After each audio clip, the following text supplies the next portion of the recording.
మీ మోకాల నొప్పులకు ఎటువంటి సర్జరీ లేకుండా ఎపియాన్ పెయిన్ క్లినిక్ అందిస్తున్న అత్యాధునిక చికిత్స. వేరే సేమ్ కాంప్లెక్స్ కార్బోహైడ్రేట్స్ మిల్లెట్స్ ఉంటాయి. ఎగ్జాంపుల్ మిల్లెట్స్ అనుకోండి, దాంట్లో చాలా ఫైబర్ ఉంటుంది, గ్లూకోజ్ ఆ ఫైబర్ మధ్యలో ఉంటుంది. దాన్ని ఎక్స్ట్రాక్ట్ చేయాలంటే అంత ఈజీ కాదు, బ్యాక్టీరియా కూడా కొంచెం పనిచేయాలి దానికి. అంటే ఒకప్పుడు మనం రాగులు, సజ్జలు, జొన్నలు, ఆరికలు, కొర్రలు, రాగులు కానీ మంచిది, ఈ సొరగము అవన్నీ కూడా అంటే మిల్లెట్స్ ఆర్ వెరీ గుడ్. ఇవి మనం రియలైజింగ్ నా ఎక్కువ మిల్లెట్స్ తింటే మంచిది అది. సో దీస్ కార్బోహైడ్రేట్స్లో మిల్లెట్స్ ఎక్కువ కాన్సన్ట్రేట్ చేసేసి polished, especially polished rice avoid చేయాలి. అంటే మామూలుగా అన్నము కంపారిటివ్గా అన్నం తింటే తొందరగా అరుగుతుంది, ఈజీ డైజెస్టివ్ అనే మనకి ఈజీ డైజెషన్ మనకు మంచిది కాదు.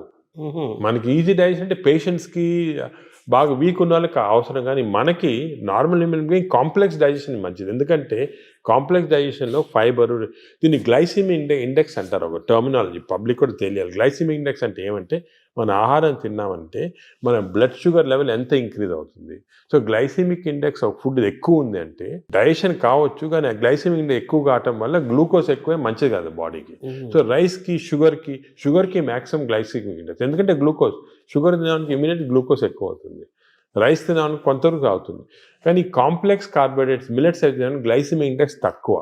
కొన్ని ఉన్నాయి బీన్స్, మన చిక్కుడుకాయ, ఇది కిడ్నీ బీన్స్ అంటారు అవి, అవన్నీ రాజ్మా, ఇవన్నీ గ్లైసిమిక్ ఇండెక్స్ తక్కువ. అవి కూడా కార్బోహైడ్రేట్స్, గ్లైసిమిక్ ఇండెక్స్ తక్కువ. అంటే అవి తింటే దాంట్లో ఫైబర్ నుంచి గ్లూకోజ్ బయటికి లాగాల, బ్యాక్టీరియా పనిచేయాలి, అన్ని చేసి స్లోగా గ్లూకోజ్ ఇంక్రీజ్ అవుతుంది. సో దట్ ఈస్ నాట్, అది మంచిది. లో గ్లైసిమిక్ ఇండెక్స్ అంటే మంచిది. సో ఇది కార్బోహైడ్రేట్స్. సో అరుగుదల రైస్ తింటే మంచిది అరగటం అనేది మంచిది కాదు, తొందరగా అరగకూడదు, డిలే కాదు. థర్డ్ ఆస్పెక్ట్ ప్రోటీన్లో మనకి యానిమల్ ప్రోటీన్, వెజిటబుల్ ప్రోటీన్ అంటే ఈ స్ప్రౌట్స్, దాల్స్, ఇవన్నీ వెజిటబుల్ ప్రోటీన్. యానిమల్ ప్రోటీన్లో కొన్ని మంచి ఉంది, చెడు ఉంది. Animal protein high quality protein, for example eggs అనుకోండి, మంచిది యానిమల్ ప్రోటీన్. అదేవిధంగా కొంతవరకు ఫిష్ మంచి ప్రోటీన్, అంటే దాంట్లో ఎక్కువ ఫ్యాట్ లేదు. కానీ ఇప్పుడు రెడ్ మీట్ అనుకోండి, దాంట్లో సాచురేటెడ్ ఫ్యాట్ ఎక్కువ, అది మంచిది కాదు. అసలు రెడ్ మీట్ అనేది తినకూడదు అసలు. ఈ రెడ్ మీట్ వల్ల మనకి బాడీ హార్మ్ కాకుండా ఈ బాడీలో క్యాన్సర్స్ రావటము, కోలన్ క్యాన్సర్స్ వెస్టర్న్ కంట్రీలో చాలా ఎక్కువ పాలిప్స్ రెడ్ మీట్ వల్ల. So red meat complete avoid చేస్తేనే బెటర్. సో ఇవి కొన్ని జనరల్ ప్రిన్సిపల్స్ మాట. దీంట్లో స్పెసిఫిక్గా మేము ఈచ్ పేషెంట్కి అడ్వైస్ చేస్తుంటాం. ఎందుకంటే ఇవి ఇంపార్టెన్స్ ఎందుకు వచ్చింది వాటికంటే, మన ప్రపంచంలో 5 బ్లూ జోన్స్ అని ఉన్నాయి. బ్లూ జోన్స్ అంటారు, బ్లూ జోన్స్. ఈ 5 బ్లూ జోన్స్లో ఫర్ ఎగ్జాంపుల్ సార్డినియా అని ఇటలీలో ఉంది, అదేవిధంగా లైమలోండా అని అంటే ఒక్కనవా అని జపాన్లో ఉంది. ఈ 5 బ్లూ జోన్స్లో ఏమంటే people are living for very long period. ఈ బ్లూ జోన్స్, అవి బ్లూ జోన్స్ అంటారు. అంటే కొన్ని వరల్డ్లో 5 బ్లూ జోన్స్లో people are living mainly 100 years దాకా. అందరు అక్కడ 100 years బతుకుతారు. లాంగివిటీ ఒకటి, హెల్తీగా ఉంటారు అందరు. డయాబెటీస్ తక్కువ, హైపర్ టెన్షన్ తక్కువ, heart disease.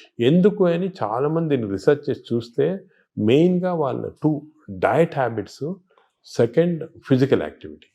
They are all very active physically. 100 years అయినా కూడా వాడు వాక్స్కి వెళ్తుంటే అది చేస్తారు, గార్డెనింగ్ చేస్తారు, సైకిల్తో కూడా వెళ్ళిపోతారు. మెంటలీ బాగా యాక్టివ్ ఉంటారు. డయట్ వాళ్ళని మెడిటరేనియన్ డయట్ అని ఎక్కువ తింటారు. ఇది మెడిటరేనియన్ అంటే olive oil, nuts, vegetables, fresh fruits, fish. Food and యాక్టివిటీసే మెయిన్. ఫుడ్ ఇటువంటి ఫుడ్ అంటే మన బాడీకి ఎక్కువ స్ట్రెయిన్ లేకుండా మంచి ఫుడ్. ఇవి మేము యాక్చువల్లీ మా దాంట్లో రీసెర్చ్ చేసి ఇటువంటి ఫుడ్ ఆలివ్ ఆయిల్ మనం తినలేము. దెన్ ఇవి కన్వర్టెడ్ ఇటు ఇండో మెడిటరేనియన్ డయట్. మా వెబ్సైట్లో దొరుకుతుంది, మీకు 400 రెసిపీస్ ఉన్నాయి. అంటే మెడిటరేనియన్ దోశ ఎలా చేయాలా, మెడిటరేనియన్ ఇడ్లీ ఎలా ఉంటుంది, వేరేగా ఉంటుంది మన దాంట్లో. మన ఇడ్లీ అనుకోండి రిఫైన్డ్ కార్బోహైడ్రేట్, అది తింటే గ్లూకోజ్ తక్కువ ఇంక్రీజ్ మంచిదిగా. మెడిటరేనియన్ ఇడ్లీ తింటే అలా కాదు, స్లోగా డైజెస్ట్ అయ్యి బాడీకి మంచిది. సో ఏమంటే అంటే మామూలుగా అందరికి ఉన్న నోషన్ ఏంటంటే తొందరగా అరిగేది మంచి ఫుడ్ అని, తర్వాత మన బాడీ చాలా బాగా పనిచేస్తుంది అని ఫీలింగ్ లో ఉంటారు. తప్పు. అదే ఐ వాంట్ యూనోటి, అసలు అరుగుదల స్లోగా అరిగేది మంచిది. Body has to work for digestion. బాడీలో స్లోగా గ్లూకోజ్ రావాలా. పేషెంట్స్కే మనకి వి వాంట్ క్విక్ డైజెషన్ ఉంటుంది, మన నార్మల్ పీపుల్కి అది మంచిది కాదు. సార్ ఈ ప్రోటీన్ గురించి మీరు చెప్పారు కదా, ఫిష్, ఎగ్స్ ఇవి చెప్పారు.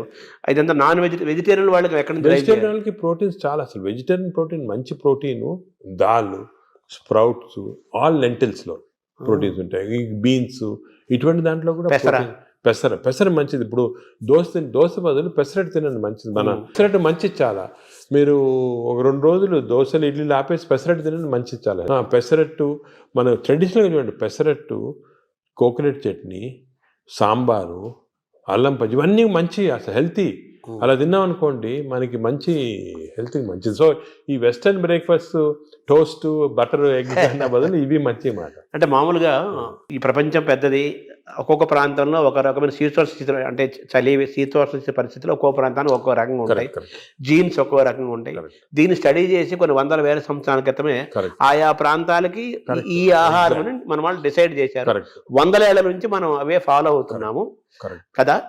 ఇప్పుడు ఇది మారడం లేదు. నేను అనేది ఏమంటే, మనం ఏ ప్రాంతంలో ఉన్నామంటే ఆ ప్రాంతము భోజనం, ఫుడ్స్ అడాప్ట్ చేయడం మంచిది. అవును, మీరు చెప్పాను కదా, ఫర్ ఎగ్జాంపుల్ పెసరట్టు మన దాంట్లో, అలాగా చాలా చిక్కుడుకాయతో చేస్తారు, లాల్తో చేస్తారు, సాంబారు, ఇటువంటివన్నీ హెల్తీ ఫుడ్స్. ఇవి మనము అదే కంటిన్యూ చేయాలి. బట్ ఏమంటే కొత్తగా వెస్టర్నైజ్ ఫుడ్స్, ఇప్పుడు ఇడ్లీ కూడా మనకి వేరే టైప్స్లో చేయొచ్చు. పురాణాలు వేరే, మామూలుగా ప్యూర్ ఇడ్లీ వచ్చింది అనుకోండి, కంప్లీట్ డైజెస్టెడ్, అవన్నీ మోడర్న్. ఇది అది ఆవిరికూడు అనేవాళ్ళు, ఆవిరికూడు అనేవాళ్ళము. అలాగే ఇప్పుడు మనము ఆపం తీసుకోండి, ఆపం కూడా బాగా స్టీమ్డ్, అది మంచి ఇది. అది కేరళ వాళ్ళు ఎక్కువ తింటారు, అది తింటారు మన దగ్గర కూడా. సో ఇటువంటివన్నీ ఒరిజినల్ డైట్స్ అని మనం ఫాలో అయ్యి, ఈ కొత్త అడిషన్స్ వచ్చాయి చూడండి, అవి మంచిది కాదు. మన ఏ రీజన్లో ఉంటే ఆ ఆహారం తింటాం. కేరళ అనుకోండి, ఆ కేరళ వాళ్ళు తిన్న ఆహారం అది మంచిది, లోకల్గా వాళ్ళకి ఎక్కడ గ్రో అయిన ఆహారం తింటే అది చాలా మంచిది. మన ఈ వెస్టర్నైజ్ డైట్స్ వచ్చి చాలా ఇచ్చేస్తుంది. ఈ వెస్టర్నైజ్ డైట్స్ కూడా మన డైట్స్కి అడాప్ట్ చేసుకోవాలి. అవి తింటే కూడా మనం ప్యూర్ వెస్టర్నైజ్డ్ మెడిటరేనియన్ డైట్ మనం తినలేము. మన దానికి అడాప్ట్ చేసుకొని తింటే మనకి మంచిది. మన దోశలు వాళ్ళు తింటున్నారు, వాళ్ళ బర్గర్లు, పిజ్జాలు మనం తింటున్నాం. అదే మిస్టేక్. ఇప్పుడు మామూలుగా నేను విన్నాను, ఎవరో చెప్పగా విన్నాను, ఈ బ్యాక్టీరియా మైక్రోబయోమ్ ఇంపార్టెంట్ అని చెప్పారు కదా మీరు. ఈ క్రమంలో అసలు మన బ్యాక్టీరియా ఆల్మోస్ట్ మనం కోల్పోయి యూరోపియన్ బ్యాక్టీరియా వచ్చేసింది అంటున్నారు మనలోకి. అది కరెక్ట్. అంటే స్లోగా ఈ వెస్టర్నైజేషన్ వల్ల మనకి మంచి బ్యాక్టీరియా ఉంది, అది పోయి బ్యాడ్ బ్యాక్టీరియా వచ్చి ఓవర్టేక్ చేస్తూ ఉంది. సో మనం ఇప్పుడు అగైన్ దీని గురించి కూడా మేము చాలా రీసెర్చ్ చేస్తున్నాము. We are studying bacteria in different people in different places. మన కుంభమేళా జరిగింది, దాంట్లో చాలా బ్యాక్టీరియల్ స్టడీస్ చేసాము. అలాగే వీఆర్ డన్ మంచి రిజల్ట్స్ పబ్లిష్ చేస్తున్నాము. ఇప్పుడు నేను ప్రకారం మన బ్యాక్టీరియా, మన న్యాచురల్ బ్యాక్టీరియా, మన దేశంలో ఉన్న బ్యాక్టీరియా, మన ప్రాంతాల్లో ఉన్న మంచి బ్యాక్టీరియా, అవి ప్రిజర్వ్ చేసుకోవాలి.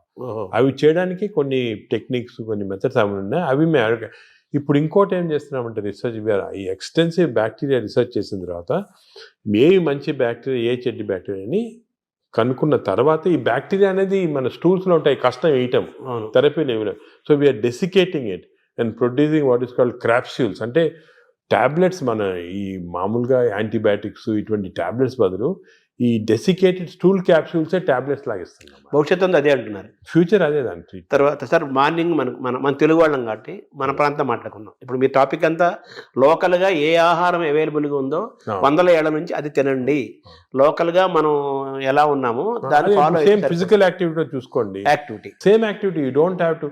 కానీ ఇప్పుడు ఆ ఆఫీస్లో కూర్చోవడం టైం లేకుండా వేరే అడ్వకేటింగ్, సరే ఎక్సర్సైజ్ 1 hour చేయాలా,